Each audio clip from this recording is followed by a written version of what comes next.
NBC News Radio. The only station I listen to. 1050 a.m.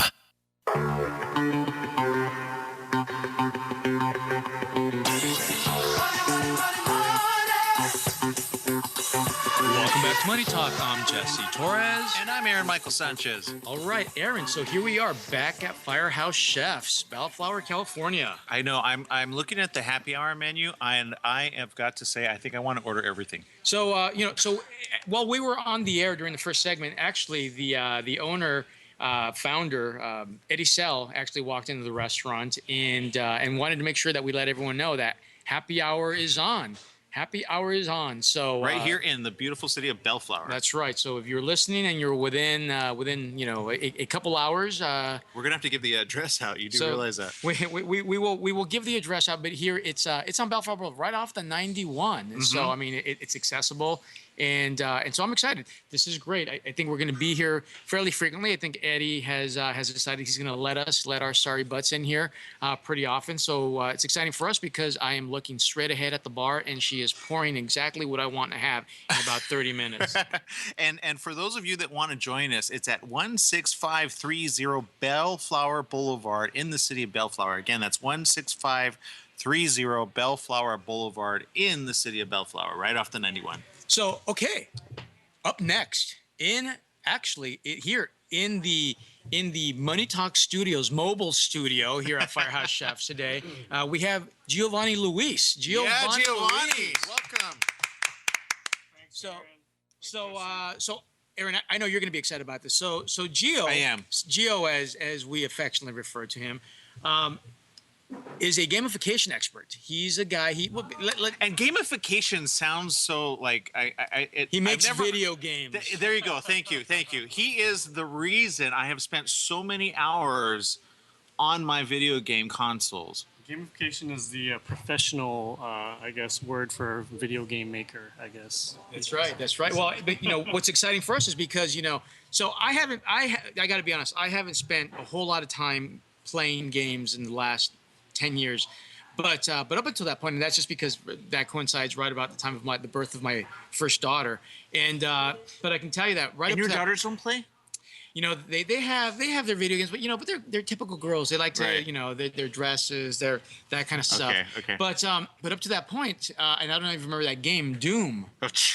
Yeah. I would be on the computer playing Doom, from 11 o'clock at night, sometimes until 6 in the morning. And then go to work. And then I'd get up, take a shower, and I'd go to work because I was hooked. Because this whole concept of gaming, it hooks you and you can't stop. And there's been so many stages of gaming and the evolution of gaming. I was just looking at it, I think a documentary coming out about how the game that killed Atari was the E.T. game, and there's a whole documentary on that. Really? Yeah. It's interesting. I remember that. I used to have the Atari. So Gio, I mean, enough about us and our gaming. I want to learn a little something about you because you recently left corporate, right? You recently left making video games, and you went out and you and a bunch of your game developer friends decided just to become entrepreneurs and start your own company. We did. But why don't we kind of take a step back? How did you get involved in the whole game development in gaming industry? Well, I mean, that's a long story, but I'll try to keep it short. About 20 years ago, it was a happy accident between myself and Electronic Arts, I think. I just happened to know a piece of software that they were using to develop a game called Nuclear Strike at the time, and it was on a Unix machine on these $100,000 Silicon Graphics machines. I had just finished school. I majored in industrial design, and I just happened to be using the same tool. What school did you go to? Academy of Art University in San Francisco. Nice. Okay. Oh yeah. They have a soccer team. They didn't have it when I was there. Thank God. But I mean, I just happened to know the tool, and it's not like nowadays where the kids are coming out of these schools like USC and UCLA, having gone through game development curriculum.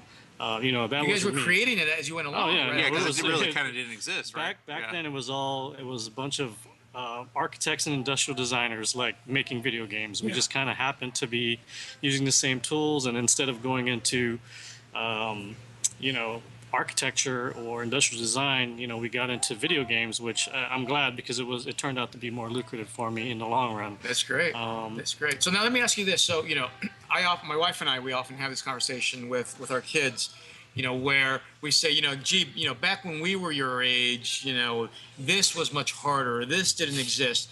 And, you know, Gio, today, how much more, or how much easier is it to create a video game than it was back in the day?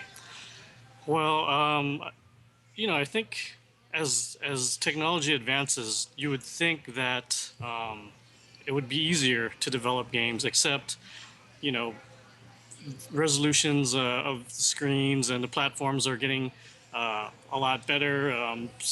So it's taking us actually longer, and it's actually harder to make games nowadays for the platforms, at least the AAA platforms that are out today, like your PS4s or the new Xbox, because, you know, people are expecting more engaging. Real life. I just saw like Exactly. a wrestling. I think it was a Exactly. wrestling or an MMA fight game, and I said, like, again, I haven't been playing games for the last few years as well, and it took a huge leap to realism Oh now. yeah, so because of that, you know, it's a lot more difficult to get to that. It's almost like you're making a So- movie, isn't it? I Right, mean, right. But then on the flip side, you've got the mobile devices, and you're looking at Angry Birds, and you're saying, how did that get Right. as big as it did? But it Well, did. So that's kind of where I went from the AAA development, you know, $50 million projects, to making mobile apps. And on the mobile app side, it's a lot easier to make games for that platform. Right. Because there's tools out there such as Unity and Unreal Development Kit. You know, and people in their garages can make games using those tools now. So yeah, And some it's- do, and some- some do. I've right. seen some kids. You know, Yeah. over the summer, my youngest daughter was thinking about attending I think it's called U Code. It's called U Code, and it's a summer camp for kids to teach them how to create apps. I mean, at 5 and 6 years old. Wow. That's nuts. Wow. It's an interesting world. I mean, I think C++ will be the language of the future. So let's talk about you now. So you were with Electronic Arts for 5 years. I was there, yep. And then you went from there to Sony, and you worked there for another 15 years. So you put in about Exactly. 20 years of corporate. And Exactly. then you decided, you said, hey, you know, I've had this. I've been putting in my time. I've been creating some great stuff. I want to go out on my own. But what point in time did you say, you know what? It's time I become my own entrepreneur. Well, you know, I think I've always had it in me to go out on my own. You know, like you said, I've been in the industry for over 20 years. But you know, I saw an opportunity with new platforms out with regards to the Apple marketplace as well as the Google Play Store. You know, for Is that going to be people- big?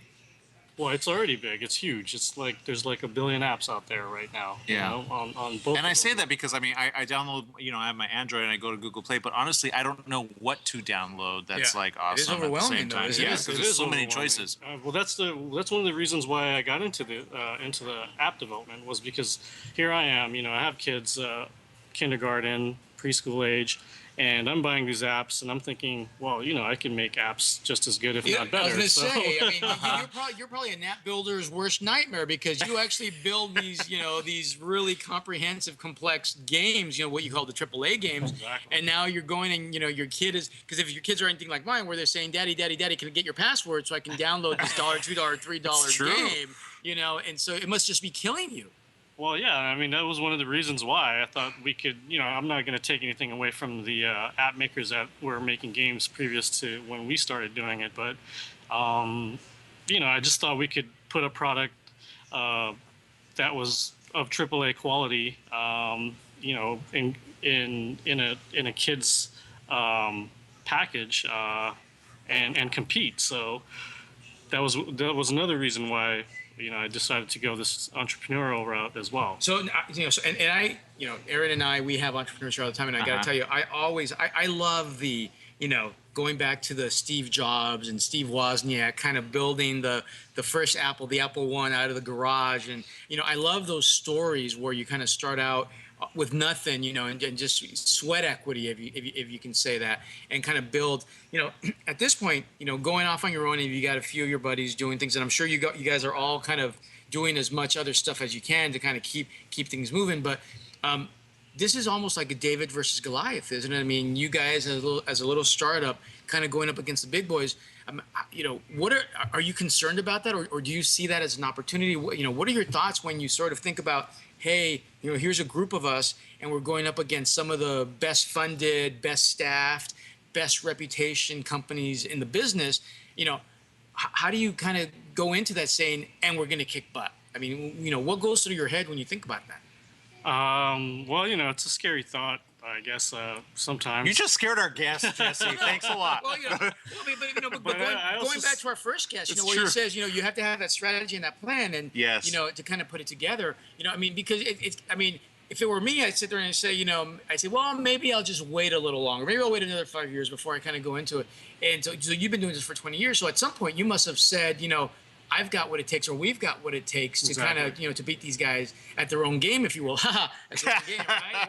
Come on, guys, keep up with me. Exactly. I've been doing this for over 20 years, and because of all my corporate experience, it helped me gain the confidence to go out on my own and be able to compete, because guess what? I was making those games for those companies. Right. So and these games are essentially they're intellectual creations. It's intellectual property, right? I mean, at the end of the day. Can we name some of the games?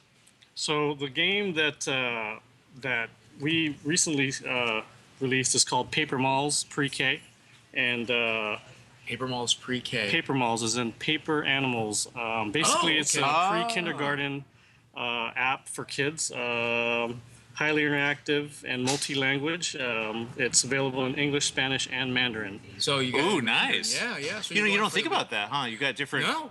You got international themes. Well, and I got to tell you, I have. So I'm Hispanic. I speak Spanish. I'm fully bilingual, but my wife is German, and our kids don't speak a lick of Spanish. Unfortunately, of either. They don't speak German. They don't. Yeah. Well, I've got some stats for you here. So, California Department of Education, entering kindergarten this year, 500,000 new kindergartners entering the schools. 500,000 going into kindergarten just in California. So 50% of which are of Latino heritage. Wow, we're making a lot of babies. And that number's not going away. So which is why we're supporting Spanish. So you're supporting Spanish, and then I can't imagine what the Chinese folks are in China, because these apps are, you can sell them. They're in the Apple Store, so you can sell them worldwide. You can sell them worldwide, and it's a growing market as well over there. So that's why we're supporting Mandarin as well. So Nice. now, why did you choose to focus in on the pre-K? Well, we wanted to create a product that we could easily make within a 2 or 3 month time frame. We gave ourselves a really short window because we wanted to obviously get our return on investment back. We don't want to sit around and make a game that's going to take 18 months or even 5 years, which I'm used to making those AAA games that take 5 years. We wanted to make something short and sweet, and we all had kids, and we were all buying all the apps. So we're like, you know what? Let's just go up against these guys. How do you test that? I mean, how do you you have an idea, you think it's going to be good for pre-K. I mean, do you consult people, I guess, yeah. What's the testing? What's your focus? Do you bring a bunch of kids together? We did bring a bunch of kids together. So my kids go to the Manhattan Beach school district. They're in the Manhattan Beach School District, and we do, I don't know if you guys know this, but it's one of the top 5 school districts in California. Wow. So I think it's ranked number 3. Number 3. Okay, Wow. there you go. Wow. So we we engaged a few of the preschool teachers there to help us out. Obviously, all the kids in the neighborhood got to test it out as well, and I think we tested it out on a good audience, and they gave us feedback. We used their feedback, and I think we made a good product. It's been selling pretty well in that school district. So That's great. And the real test, I think, is did you get any complaints from any parents about their kids playing it, under the covers when they're supposed to be sleeping? I think that's probably the best no test. complaints yet, because they're learning how to count while they're playing the game. So I love it. So what is the game actually for mothers and fathers that are listening right now, and if they want their child to get it, what's the concept behind it? Okay, so it's based on Common Core curriculum. Again, it's a pre-kindergarten game. There's shape recognition and classification, counting to 20, which is age appropriate for And that. I actually for that downloaded age. it as well. You've got coin I counting. think I'm going to download There's it. coin recognition, comparing numbers, positions and sizes, and there's over 50 exercises, again, in three languages. So Nice. your kid can learn coins and how to count Yeah. in Mandarin if they want. I mean, I to. They remember when speak my Spanish. kids were in preschool. I mean, they had to figure out what this is a quarter, what's it worth? This is a dime, what's it worth? This is a nickel, what's it worth? Because I actually did go and download your app, and cool. I got to say, Aaron, and I'll bring it up here for you to see. Yeah, please do. Talk to me about Gio. I've seen a lot of apps, and I've seen a lot of crummy apps. Mm-hmm. Your app is the graphics are very nice and they're fun. Why don't you talk to as you're going through, how important is the graphic element, Well, how do you go about creating that? I think it's very important. I mean, like some of the games that I've downloaded for the kids are educational apps. I think some of the graphics are just not that good. So Because there you've got you got a panda panda bear, on there. panda, snail, a monkey, a frog. I mean, Got it all. I mean, I think what sets us aside with regard to the rest of the apps in this market is our engagement in terms of one-to-one interaction with the characters and the feedback. I mean, as an adult, if you play this as an adult, it's actually kind of fun. I'm playing This it is right interesting, now. but and you see the Jesse knows nickels, you what a see the nickel is. dime, Yeah. well, that's interesting because we're talking about financial literacy, right? Yeah. And we're also talking about that's, financial literacy, that's part of it. I mean, my kids just are going through all these exercises right now with the coin recognition. So I'm like, you know what? Let's throw that in there as well. But that is a Common Core standard, the coin recognition. And so this app has you said 50 different games, 50 different iterations. 50 different exercises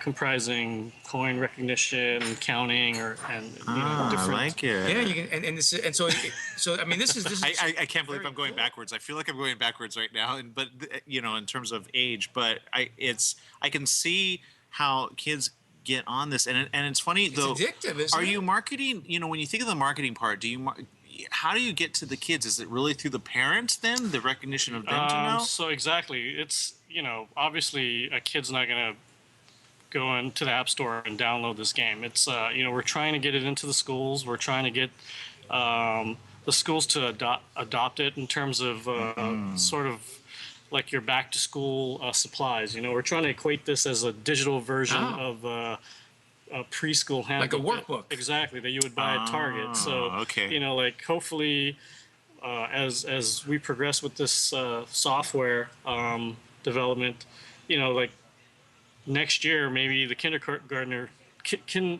teachers will include it as part of their list of school supplies, Right. and it's just a digital version. That's all. So Okay. And is it interesting that you're going for the teachers versus the parents individually? Is there a reason for that? I think from a marketing standpoint and from a sales standpoint, I think if you can get it into the classrooms and to the teachers, you get one teachers, there's 20 students in the class, so you get more sales that way versus just selling to the Right. individual parents. But we'll take the sales from anywhere, I guess. Yeah. But we're really trying to get it installed as part of the curriculums or back to school lists. Well, it's pretty clear from this as I've gone through several different games in there that you guys have some real talent in terms of just the graphical interface. I mean, it's very nice. I can see how kids love this. I mean, they're very cute characters. Yeah. The game is easy. I mean, The panda's looking at you. The panda is looking at me. Here you why go. are you Here, not feed picking me, the feed longest? me. Some of the art in this game is actually from my kids' preschool class. Oh, is it really? Really? I went in there and took some Okay. pictures and cut it out in Photoshop and then put it in the game. So Papermals, Papermals Pre-K is the app, and it's created by your team of folks. Now, right now, is it only available for the Apple, or is it available in other formats? No, actually, it's available on the App Store for iOS and also Google Play Store for Android. And we just dropped the price to 99 cents, actually, for back to school. Oh, wow. Yeah, my kids just started yesterday, so we decided to celebrate them going back to school by dropping the price. Some back to school pricing. Nice. Well, that's perfect. So, how does if someone is listening and they want to check it out, how do they find it? They just type in Papermals. Well, we have a website, but the best thing to do is just go to the App Store and type in Papermals, and you'll see it. You'll see it pop up. Same with the Google Play Store. It should pop up. If it doesn't pop up, let me know. How do we let you know? Well, you can contact me at gio@papermalls.com. That's gio@papermalls.com. We also have a website, and you can also like us on Facebook. And Facebook is Papermalls. Facebook.com/Papermalls. It's Facebook/Papermalls. Okay, fantastic. Well, Giovanni Luis, thank you for joining us on Money Talk this afternoon. Thank you guys for having me. And we look forward to seeing more of these apps. I love your setup, by the way. Hey, thank you. Awesome. Thank you. Straight from Firehouse. Let's say it again. Straight from Firehouse Chefs. So, Giovanni Luis, the creator and one of the architects behind the Papermalls Pre-K app. Thank you. Wait. I have a last question. What's your favorite game of all time? Oh, that's a good question. Miss Pac-Man. Yeah. Old school. Going old school. All right. I could play that game all day long. Great. Well, Giovanni, thank you for joining us on Money Talk, and we will be back with more Money Talk after these messages. Thank you, guys. Dollar bills, y'all. Come on and